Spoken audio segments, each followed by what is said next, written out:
For centuries, history books labeled the indigenous peoples of the Americas as living in the Stone Age before European contact. But how could that be true? The Spanish quickly encountered bronze weapons, gold ornaments, and intricate casted artifacts. As their conquest spread, they found entire workshops with metals they had never seen before, and tools and treasures worthy of kings. Yet, metalworking in the Americas reaches deeper. In the far north, thousands of years before Europe's Bronze Age, the old copper culture was mining pure copper from the earth and shaping it into weapons, tools, and sacred objects. In fact, recent evidence proves that Native Americans were using metal tools before Europeans. How ironic. Today, we'll uncover the true history of metal use in the pre-Columbian Americas, a history that has been largely forgotten. First, let's talk about the oldest known metal use in the Americas, the old copper culture. This culture appeared in the Great Lakes region of North America nearly 10,000 years ago. We know this because lake sediment cores have displayed lead signals consistent with mining dating back 9,500 years ago. The oldest dated artifact is a conical point from Wisconsin which still had wood inside of it. It was found to date back 8,500 years ago. To put this into perspective, copper wasn't smelted in Eurasia until around 7,000 years ago. Before this, some copper was worked, but this was mostly done in the Near East and modern-day Turkey. In comparison, copper artifacts are extremely abundant in the Great Lakes region of North America. This is because of the tremendous amount of native copper found in the region. Native copper just means copper that is present as a natural mineral, as nearly pure metal. The natives would have come across copper just sitting in the soil which could be worked. But already by 9,500 years ago, we have evidence that they took to mining copper veins from the bedrock. With it, they made all kinds of tools. Axes, adzes, spears, ulu knives, needles, and even blades as long as swords were created. I was even able to find some of these artifacts with the help of a young archaeologist recently. These items were traded far and wide from their hub in northern Michigan and Isle Royale. Copper artifacts have been found as west as Montana, as south as Texas, and as east as Maine. Copper was mined in the region until around 5,000 years ago when the mining largely stopped. It is a real mystery why they abandoned mining efforts, but copper was still present in the region and continued to be worked and traded. Without a consistent source of copper, artifacts became less common and instead more complex ceremonial items were made. This coincides with the agricultural giants that would eventually form in the Ohio and Mississippi River valleys. A lot of you may not know this, but over 1 million people once lived in these areas prior to European arrival. The Mississippian region was home to a massive network of kingdoms, city-states, and deep political rivalries. They amassed armies in the thousands, and they waged wars just as sophisticated as Mesoamerica or even the Old World. This included advanced weaponry and armor, supply lines, fortified structures, and even their own brownwater naval fleets. An abundance of copper axes have been found from elite burials during this time. They are often interpreted as ceremonial goods, but some researchers believe that they would have carried these weapons into battle. Only wealthy individuals would have been able to afford them, but I imagine they would have been quite effective in close quarters. I just recently learned that wooden armor was used throughout the pre-Columbian Americas. We have some surviving suits of wooden armor from communities living in the Pacific Northwest, and just wow, they are amazing. Some of this armor may have been plated with copper in the Mississippian region. Copper plates are certainly present from many remains in the region, and we know that some of them were worn.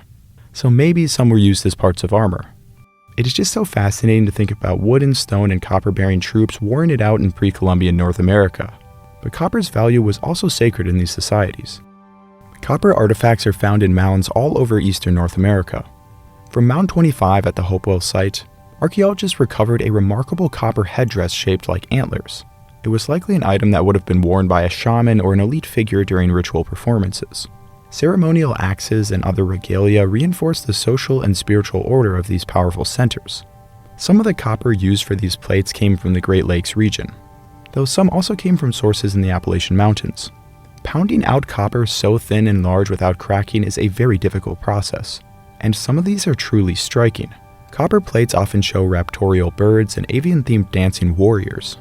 Elites in political and religious centers would have worn copper jewelry as a sign of status, as copper was a sacred material. Cahokia was the largest urban center of Mississippian culture. Here, copper plates depicting falcon imagery are associated with warfare, and possibly family dynastic ambitions. This was related to the wider southeastern ceremonial complex. Elites of this culture employed a vast trade network spanning most of North America to get access to remote and exotic items. I also have to mention this entirely stone axe that mimics a wooden-handled celt. The craftsmanship is just astounding. The pre-Columbian Mississippian world would have truly been a sight to see, but unfortunately, these cultures faced a veritable apocalypse long before proper documentation. After European contact in the 1500s, smallpox, measles, and influenza spread rapidly. Within a century, up to 90% of the population collapsed, leaving many mound centers abandoned by the time French explorers arrived in the 1600s. It is so sad that this region was never properly documented at its peak. Think of if 90% of the people from your town died. It would be like if you were living in a post-apocalyptic world. By the time of European colonization in the region, copper still retained a place in Native American religious life as a special material. Copper nuggets were included in medicine bundles among Great Lakes tribes. In the 19th century, a group of copper plates was even carried along the Trail of Tears by the Muskogee. Copper use in eastern North America was likely more extensive than we will ever truly know, but clearly metal was important, and given more time, I imagine smelting would have spread from the massive societies that thrived in the South. So now, let's go back to the origins of smelting in South America. The second earliest place metallurgy appeared in the Americas. Over 4,100 years ago, both native copper and gold began to be cold worked into beads and ornaments. By 3,500 years ago, the earliest evidence of smelting occurred. It may seem odd that in only a few centuries, the people of the Andes developed smelting while it was never developed in the Great Lakes region. But there is a pretty clear answer to why. The old copper culture emerged long before pottery spread to the Great Lakes region. The invention of pottery requires the knowledge of creating kilns capable of high temperatures. By making pottery and firing various materials, inevitably you will melt some metal-bearing ore. These potters would have found smelt metal at the bottom of their kilns and realized that ore can be turned into metal. Pottery also allows you to create crucibles, the things that hold molten metal and allows you to pour it. The old copper culture didn't have pottery or agriculture. In contrast, in the Andes, agriculture had been around for thousands of years, leading to hierarchies and massive societies. These people had the resources, spare time, and wealth available to develop this technology. But due to the hierarchies, copper was primarily used for status-based objects for the wealthy. Smelting also allowed for the discovery of bronze very early in this region. Bronze is just an alloy made of copper with another element. In the Old World, tin was primarily used, but in the Andes, arsenic naturally found in ore produced bronze. The first bronze would have been made accidentally as the ore contained both copper and arsenic. The addition of arsenic to copper makes it about 150% harder than pure copper. This makes arsenic bronze tools much more effective and durable. The cultures of the Andes quickly realized this and understood how to master bronze for its durability but also its unique luster. Fully developed smelting would appear along with the Moche culture around 1900 years ago. Ore was smelted in brick furnaces with the help of blowpipes to reach a high enough temperature. This process created ingots which were then shipped to craftsmen to produce tools and ceremonial objects. These objects were mainly made for the elite, who used them for bowls, cups, boxes, and beakers. The Moche also pioneered the use of lost wax casting, a technique where wax models were covered in clay, the wax is melted out, and molten metal is poured in to create intricate ornaments and ritual items. Because each mold was destroyed after casting, every piece was unique, allowing the Moche to produce highly detailed jewelry, figurines, and sacred objects. The Sican culture from Peru's northern coast, a successor to the Moche, further advanced Andean metallurgy into one of its most sophisticated forms.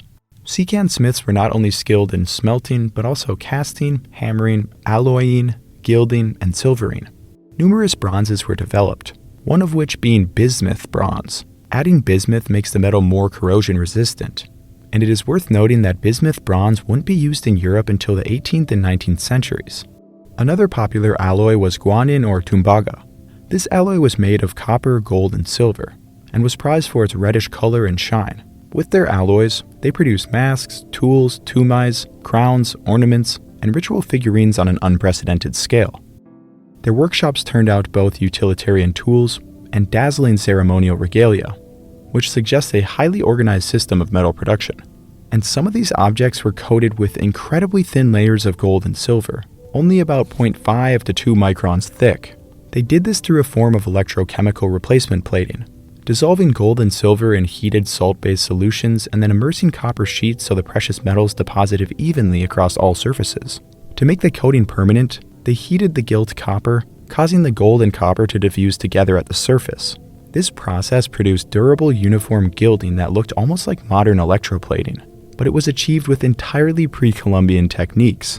A study was even able to replicate this method with the materials only available to the Moche culture, proving that their metallurgy was highly sophisticated. While many cultures were advancing copper and bronze, in northwest Ecuador something even stranger happened. The earliest known use of platinum and the world's first example of powder metallurgy was developed by the La Tolida culture. Because platinum's melting point was too high for ancient furnaces, they ground it into powder and fused the grains by alloying them with gold, silver, and copper. This allowed them to create ornaments, rings, and ceremonial objects with platinum surfaces, centuries before Europeans could even work the metal. In fact, European metallurgists only began experimenting successfully with platinum around the 1780s, when scientific advancements allowed for hotter furnaces. It wasn't until the early 1800s that platinum metallurgy became established around the Old World. This example is a testament to the complexity of Andean metallurgy. Even though the Andean cultures organized their lives differently than the Old World civilizations, their ingenuity should not be underestimated. Their work with platinum shows that advanced problem-solving, experimentation, and innovation were not exclusive to the Old World. These metallurgists, working with resources and knowledge available to them, achieved a breakthrough that the Old World would not replicate for more than 1,000 years. It's a reminder that science and creativity have always been human universals, flourishing in many forms in many places. The Muisca were another major indigenous group from the Andes that worked metal. They were able to create extremely complex objects, the most famous of which is the Muisca raft.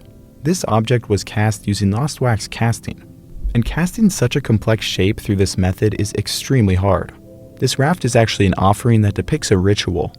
In their culture, when a new ruler was enthroned, he was covered in gold dust and sailed to the center of a lake. He then dove in, offering the treasures to the gods. Spanish conquistadors later transformed this into the myth of a golden city, El Dorado. By the time the Incan Empire rose in the 14 and 1500s, Andean metallurgy had already passed through centuries of innovation under the Moche, Sican, and Chimu. Technologically, the Inca were highly skilled in smelting, casting, hammering, gilding, and alloying. They worked with arsenic and tin bronzes, which were significantly harder and more durable than pure copper. The Inca also employed surface treatments such as gilding and silvering. What made Incan metallurgy distinctive was not just its technical sophistication, but its integration into the imperial economy. Remember, it was the Incan Empire after all. Ores were mined in state-controlled regions, smelted in local workshops, and finished by specialists who produced both utilitarian tools and ceremonial masterpieces. Precious metals were often stored in state treasuries and given out to cement loyalty. Unlike many of their neighbors, the Incas made extensive use of bronze in warfare. Their most common bronze weapon was the axe, often crescent-shaped, which served as both a practical tool and a battlefield weapon. Some of these axes were quite large with huge cutting blades. Others are more like fighting picks with long penetrating points. They also cast heavy mace heads, which were usually star-shaped with protruding knobs. I even found an image of a copper mace axe, and now I will have to cast one for myself. Bladed weapons such as daggers and even swords may have been used at times by the Incas, though this is controversial. In Historia del Reino de Quito, Juan de Velasco mentions the existence of a weapon called the tuchina. He says, "Peruvian sword of tempered copper, 2 to 3 palms long, thick and wide more than a finger, with a crossed hilt." And something to also note is that the Spaniards often called any Incan metal copper, when in reality much of it was bronze, which possibly means that bronze swords were used in South America. Other accounts attest to this, but archaeologically, relatively few large bronze blades have been found. It is likely that these weapons did exist, but perhaps they were melted down after the collapse of the Incas and other Andean cultural centers. Smaller knives and chisels could double as weapons, though they were often used for utilitarian purposes. Bronze spearheads and sling bullets also existed, though stone and clay remained common for mass production. Metal armor was created by the Incas as well, though it is only found in tombs. These suits of gold, silver, and bronze were more likely ceremonial than actual protection in combat. Instead, their defensive gear consisted of quilted cotton tunics, wooden or cane shields, and occasionally helmets reinforced with copper or bronze plates, typically reserved for the elites. Within the Andes, bronze gave the Inca a military advantage over neighboring groups who still relied heavily on stone or wooden arms. Bronze was also heavily used for agricultural tools. Hand plows, hoes, knives, axes, and picks were all used to dig into the often tough soil. But metal was far more than a utilitarian commodity. They were sacred materials imbued with cosmic energy. Gold represented the sweat of the sun, silver the tears of the moon, and copper and bronze symbolized the earthly realm. Metallurgy also reinforced the Inca's state hierarchy. Only elites could control precious metals, while commoners used more practical copper and bronze tools. As a result, the most spectacular gold and silver pieces were often ritual and decorative, used in temples, ceremonies, and elite regalia rather than in daily life. Figurines of humans and llamas were cast by the lost wax process, while sheets of gold and silver adorned the walls of the Great Temple of the Sun in Cusco. Inca metallurgy stands as a culmination of 2 millennia of Andean innovation. It was a blend of artistry, technology, and cosmology unmatched anywhere else in the pre-Columbian world. Metallurgy appeared relatively late in Mesoamerica, around 600 to 800 CE. The evidence comes from West Mexico, where trade was occurring with South America from maritime traders. Similar metal artifact types found in West Mexico and also Ecuador and Colombia indicate a direct relationship. These objects include copper rings, needles, tweezers, and bells. It is fascinating that the first metal objects they made or traded for were not knives or axes, but rather household or ceremonial items. It just goes to show you that metal isn't inherently viewed as a utilitarian commodity. Its aesthetic properties often superseded their function in many cultures. During this period, copper was used almost exclusively, but this would soon change. The Purépecha people appeared around 1100 CE, a few centuries after the introduction of metal. They took a keen interest in the technology and became the largest and most complex metallurgists of Mesoamerica. Ore deposits were abundant in their region and included copper, tin, arsenic, and precious metals. Bells were one of the most important metal objects produced by them. In fact, about 60% of all known artifacts from Mexico are bells. Many different alloys were created, carefully engineered to make certain pitches. They could sound like rain and thunder and even the roar of the jaguar. In several Mesoamerican languages, the word metal is actually synonymous with bell. Bells were closely associated with their religion. More specifically, the ringing of bells was related to the Nahuatl paradise. The gods of the various Mexican cultures often wore bells. Religious ceremonies used the ringing of bells to bring the divine into the earthly realm. They could be used to ask for rain, for fertility, and other purposes. With metal, the elites could assert themselves as having foremost access to the gods. It is hard to emphasize how much this could shape societies and power. Bells were also valuable items for trade. They have been found as far as the southwestern United States. Another important use of metal was for axe monies. Axe monies were metallic money used in both Central and South America. Bronze was turned into thin axe-shaped forms and traded as a currency. They were often too thin to actually have been used as axes, making their value exclusively monetary and ceremonial. The Purépecha made plenty of other metallic objects. Chisels, awls, tweezers, needles, and art was made. This copper mask is a particularly famous example. Weapons were another important part of their metalworking tradition. This may have gave them a military edge over the Aztecs. Quilted cotton armor was the main form of armor in Mesoamerica. It was able to block obsidian arrows and weapons made with obsidian blades such as the famous maquawitch. However, bronze edges do not collapse like stone edges do on impact. A bronze axe may have been a deadly weapon for penetrating cotton armor, while maces could also provide crushing blows through helmets. Obsidian weapons also wear down after repeated impacts. Bronze edges are more durable and thus may have given them an advantage over a prolonged battle. We do not have enough evidence to say if these weapons could change the course of battles, though they certainly played a role in the might of the Purépecha. Metallurgy continued by the Purépecha through colonialism, and these skills have persisted in the modern day. The Aztecs did not initially adopt metalworking, even though they had acquired metal objects from other peoples. However, as conquest gained them metalworking regions, the technology started to spread. By the time of Spanish conquest, a bronze smelting technology was widespread in the Aztec world. A lot of what we know about their metallurgy comes directly from Spanish accounts. Explorer Juan de Grijalva was the second explorer to land on mainland Mexico in 1518. On shore, they encountered the locals, some of which were wearing ornate golden axes as jewelry. They had a bright yellowish-orange color and painted handles. The Spanish traded everything they could for these axes, including beads, glass, and clothing. Ultimately, they traded for around 600 of these shiny axe heads before sailing back to Cuba. Once they arrived, they noticed that their axes had tarnished. They were not made of gold, but instead finely polished copper. While they were still worth some money, Juan de Grijalva never heard the end of it from the other explorers. This story is hilarious, but also demonstrates that the Spaniards were immediately aware that the powerful empires of Mesoamerica had metal technology. During the exploits of Spanish conquistadors, they actually employed the indigenous metalworkers to produce bronze cannons, crossbow bolts, hinges, cookware, coins, and other items. Another interesting story comes from Hernan Cortés. Cortés had disobeyed the governor of Cuba's request to call off his expedition and come back. Instead, he was pushing into the heart of the Aztec Empire and would eventually take over the capital. But first, he had to deal with this hater that the government sent after him. This hater was Conquistador Panfilo de Narvaez and about 900 men. Hearing of this all the way back in Tenochtitlan, Cortés realized he needed a lot of weapons quickly. He ordered the Chinantecs of the Aztec province of Tochtepec to create hundreds of pikes for him. When they finally got the pikes, they were said to be extremely good, made more perfectly than what they had ordered. Cortés and around 250 of his men would meet Narvaez. Despite being outnumbered 3-1, Cortés was able to outmaneuver Narvaez, who lost an eye from a pike. He was captured and Cortés was victorious.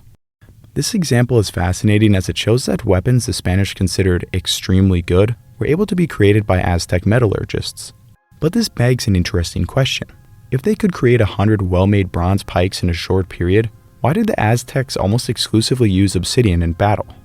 The Aztecs had obsidian in abundance, and it could be made into other tools that are far sharper than bronze. In fact, obsidian is even far sharper than steel, and they used it to create devastating weapons with obsidian blades. You may have heard about the macohuich. It's a sword-like club with obsidian blades on its sides. And yes, I'm trying to say it with the correct Nahuatl pronunciation. You will see these horrible modern reconstructions with obsidian squares, but this is entirely inaccurate. In reality, they used blades, long flakes that are sharper than a razor. A swing from one of these weapons could sever limbs and in one account even decapitate a horse. Furthermore, they also used obsidian-tipped spears, arrows, and a variety of other weapons like the atlach. It's not the atlatl or the atl-atl, it's the atlach. They were deadly, and considering the success of the Aztecs, you cannot deny their martial prowess. Furthermore, weapons are as cultural as they are practical. The Aztec military system was built around obsidian-edged weapons, and bronze didn't offer such a superior advantage that it displaced the long-proven system, especially given the logistical challenges of bronze production. And also think the Aztecs just kind of got bronze technology. They didn't have it in their home area, but when they spread out and conquered more areas, they got introduced to it. But wealthy people, man, they just want to make cool bronze things for themselves. They don't want to give it to commoners. But bronze was used for some practical things, especially for things that stone isn't that great at, like needles, wood-cutting axes, and chisels. But it never fully replaced obsidian because metal isn't inherently superior. The Aztecs had plenty of uses for metal, many of which being ornamentation and decorations for elites.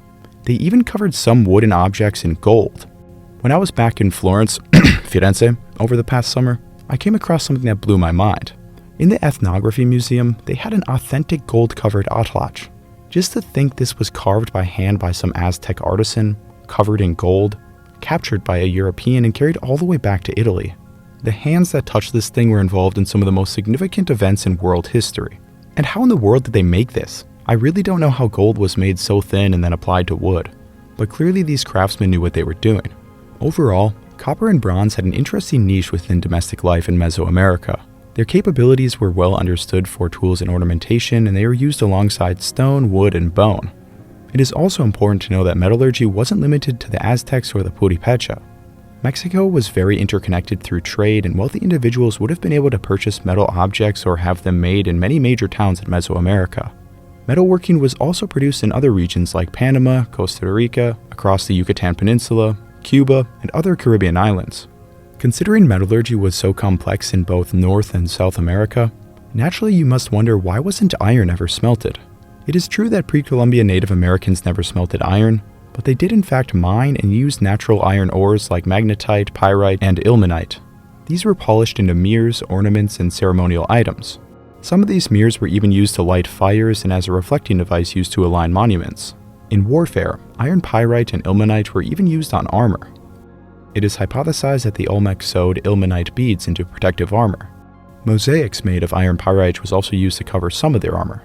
But you have to wonder, why didn't Andean people or Mesoamerican cultures ever actually develop iron metallurgy? Well, copper ore is plentiful in both Meso and South America. Various other metals for creating alloy were also common, including tin, arsenic, bismuth, nickel, and lead. They were masters of alloying and casting. Iron, on the other hand, is a very different technology. It was developed in the Old World both in the Near East and Sub-Saharan Africa independently. but its use was quite limited for centuries, only used for ceremonial objects in many cases. It wasn't until the Bronze Age trade networks collapsed and tin became scarce that cultures had to focus on much more widespread iron technology. Early iron tools weren't even superior to bronze tools, just more accessible. In the Americas, copper and other metal ore was abundant in both Central and Southern America. These populations had plenty of ore available, and the knowledge of iron smelting just never formed. After all, ironworking is an entirely unique process that involves creating a bloom of iron, as furnaces cannot completely melt it. This bloom then must be gradually worked into tools, a process that is very labor-intensive. As we have learned, Bronze Age technology was widespread throughout Central and South America. So would it be appropriate to call this a Bronze Age? The idea of the Stone, Bronze, and Iron Age is a very simplistic way of looking at history. These so-called ages were just used as a way to sort artifacts in museums during the 1800s. It wasn't even intended to represent the developmental course of a society. It is now clear that metallurgy in both the Old and New World was developed alongside stone tool use. Ötzi the Iceman was found with a copper axe, but also multiple stone tools. This is why the term Chalcolithic was created, meaning both copper and stone. So it may be more apt to call the pre-Columbian Americas Chalcolithic, but even this is reductive. Before metal was even used in Mesoamerica, there were massive cities rivaling the largest Roman cities of the time. Teotihuacan was engineered with a complex sewage system and one of the highest standards of living on the planet. Keep in mind, most major European cities at the time relied on cesspits and open sewer canals to carry waste away. The first Spaniards to visit Mesoamerican cities were blown away at the sophistication and grandeur of cities that were equal or greater to their own. Classifying an entire society simply by the material they used to make sharp edges is really just silly at the end of the day. This is part of what makes pre-Columbian history so compelling. It reminds us that progress isn't a straight line, and that the development of a culture doesn't need to mirror the Eurasian model. And a perfect example of this is on the west coast of North America and all the way up to the Arctic. Here, entirely unique metalworking traditions also developed. Copper was not known through much of California, though we do know that it was used in the Pacific Northwest dating back prior to European contact. I was unable to track down where this copper came from, but it was either traded from the north or in post-contact times, it was traded by sailors coming from Asia. Remember, Europeans first colonized on the East Coast, and it would take quite some time to make it this far west by land, meaning that the cultures of the Pacific Northwest had quite a bit of time to experiment with metal prior to colonization. And from this region, we get some of the strangest and most fantastic accounts of metal use. In 1788, Joseph Ingraham, an officer of the Columbia Rediviva, noted that the indigenous people at Nootka possessed swords made of iron and copper.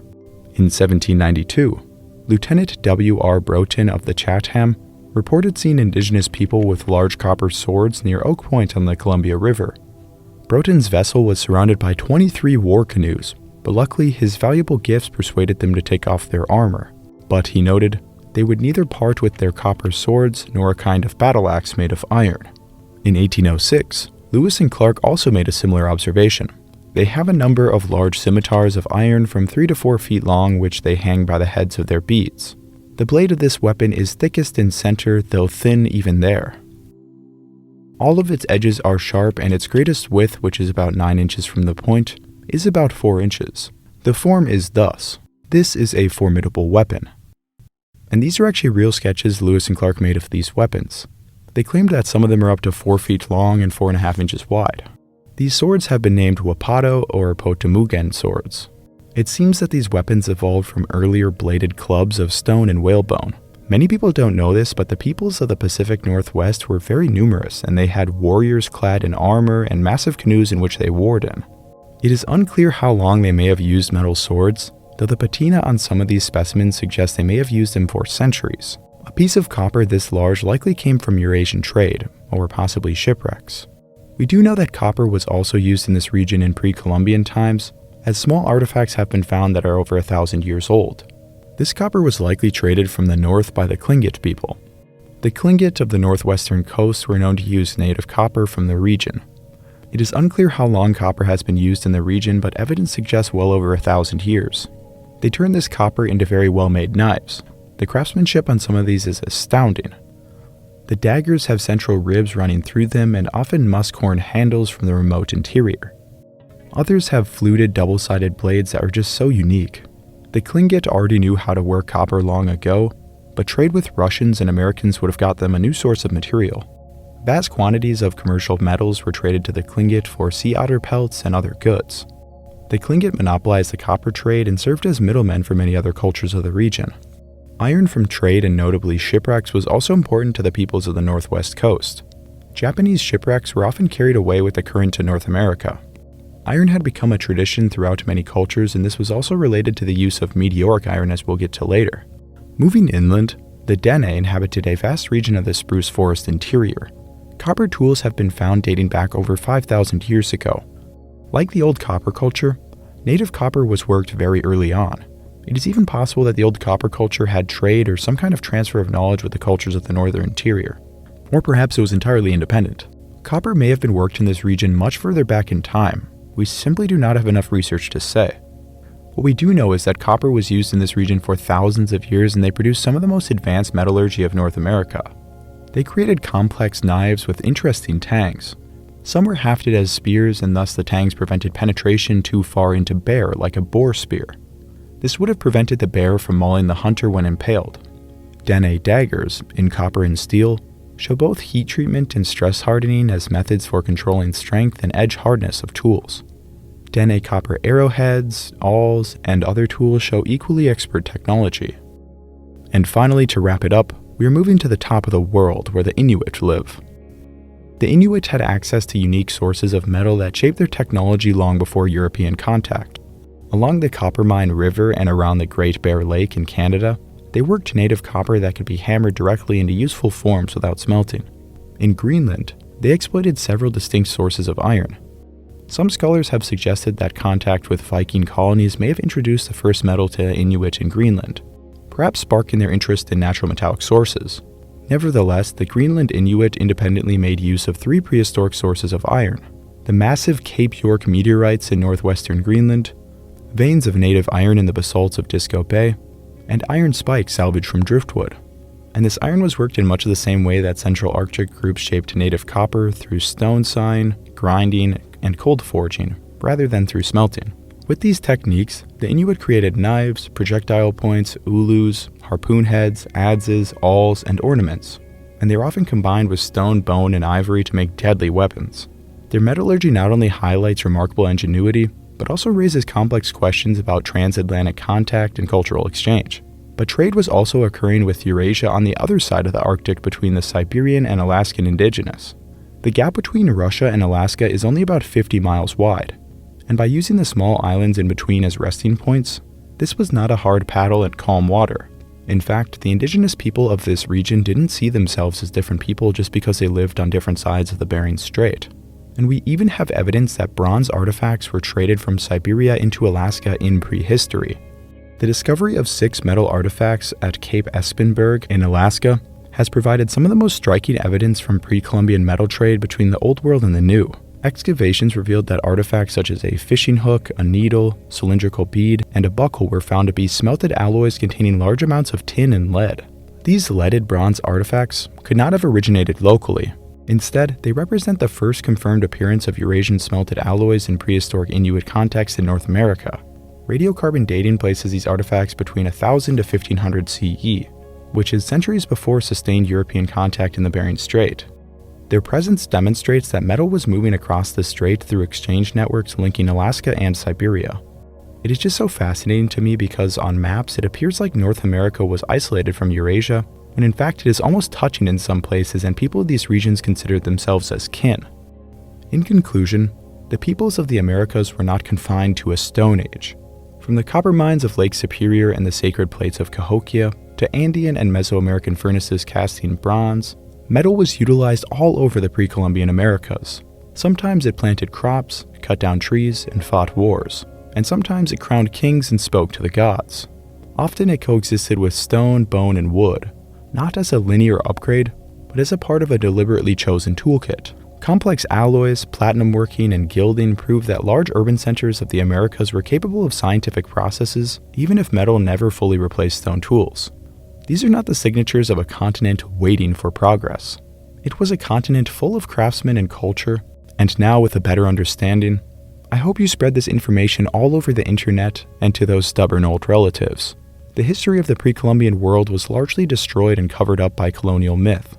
It is about time we highlight the achievements of these amazing cultures and understand that they developed uniquely in their own context. This is the last video in my 4-part series highlighting the use of metal in the Americas. Make sure to check out those other videos, and I'll see you on the next one. Arrivederci.